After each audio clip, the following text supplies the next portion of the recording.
ससुराल हम गेलिए अच्छा गेलही आ दूध दही से खूब नहलिए ससुराल में मानना है छे कौआ उड़ में ना उड़ बात सुनी है जरूर हमरा कोनिया के मीठा सुन कुछो के नहीं हमरा कोनिया के मीठा सुन कुछो के नहीं कौआ उड़ में ना उड़ बात सुनी है जरूर हमरा कोनिया के मीठा सुन कुछो नहीं छैलू हमरा मौतिया के मीठा सुन कुछो नहीं छैलू हमरा कोनिया के मीठा सुन कुछो नहीं छैलू रे अरे तो तब का ना बिया क्या लही रे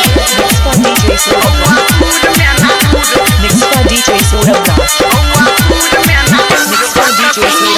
डीजे सुमित सतीश रैमा सुन रहे हैं लक्ष्मी कुंडकवा लक्ष्मी कुंडकवा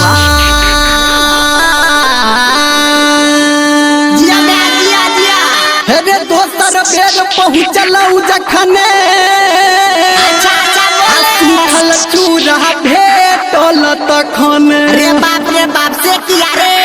कौआ उड़ में ना उड़ बात सुनी है जरूर हमरा साई रकम मुँह में छै बाढ़ा कारे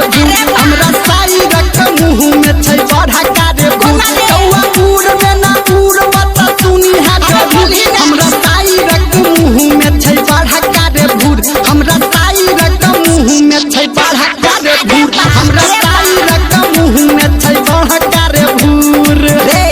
DJ Saurabh Kumar Raj DJ Saurabh Kumar Raj Lakshmi कुंडकवा Lakshmi कुंडकवा DJ Sumit Satish रैमा मां Gayatri recording studio DJ Sodablast. जिया हो हे तेसर बेर कहाल की कहबो अरे वो कहिए अब हुआ के पीछा हो